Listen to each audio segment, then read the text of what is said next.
Yeah, any last message you want to give to the audience, Meg? Maraming salamat for being here. It's a true pleasure having you, Sir Roy, Miss Shona. Any message to our realty? To our CEO, Sir Roy, si Ma'am Joanne. Hello po sa inyo. Thank you for having me here. Sobrang congratulations for this wonderful event. And I hope mag-prosper pa kayo many years to come. And thank you for having me again. So ano ba pinagkaabalahan ngayon ni Meg? Saan ba namin makikita si Meg? Well, right Yes. now I'm so busy with sports and my life. So rarely I accept more work, but I will update them on my social media account. Just follow me and I will update if my project's coming up. So. Abangan na lang sa social media niya. Alright. Palakpakan natin for Meg Imperial. Maraming Yes, Meg, Korea. Thank you so much, yes, Meg. Thank you. What a pleasure. Ang ganda niya, Nico.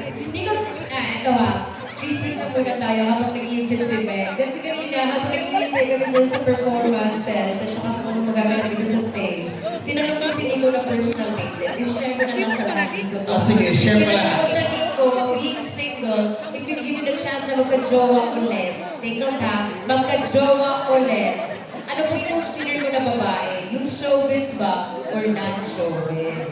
Ang sagot ni Nico, non-showbiz na.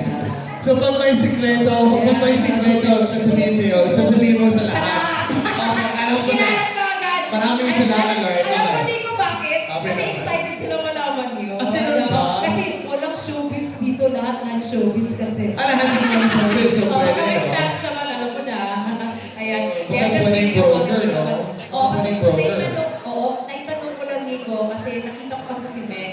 Akala ko, parang bagay na kayo. Kaya lang, hindi naman ako kapigaan. Kaya ako na sa showbiz, eh. Oo, yan. Kasi Gusto ko na sa baka broker or ay, sales. ako? Broker? Sino broker na si Michelle? Ano ang broker Broker si dito? Michelle, di ba? Ako? Hindi ako broker. Ikaw niya mas lawas sa kumbana. Wala akong kabrad. Sabi niya, yes. Ayan, no? Alright, Lori. Oy, Ernel ha? Ernel. I'm never telling you again. Last na yan. Last na talaga. Last na yan. Guys, Wala na. Hindi na ako mapagano sa iba Nico. She's Sabi ko Rosa. secrets. Rosa. Speaking of chismis, wala na tayo dyan. Dito na tayo sa main business of the evening. Yes. Because Nico, this is the most awaited part of the night.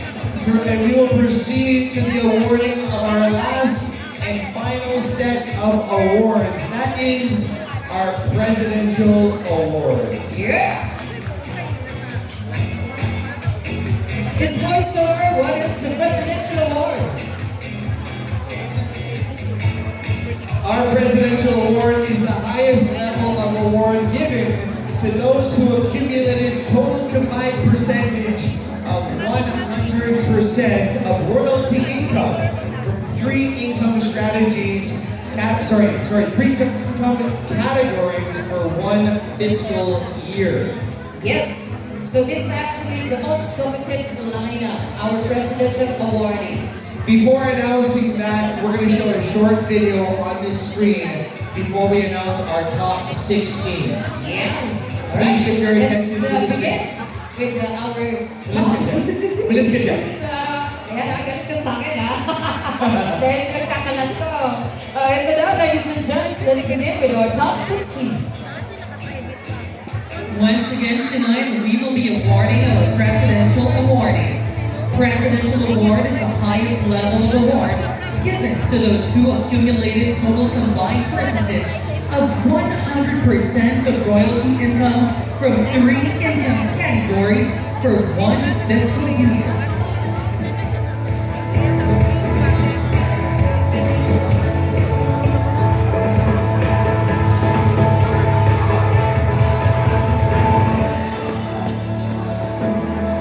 Top 16.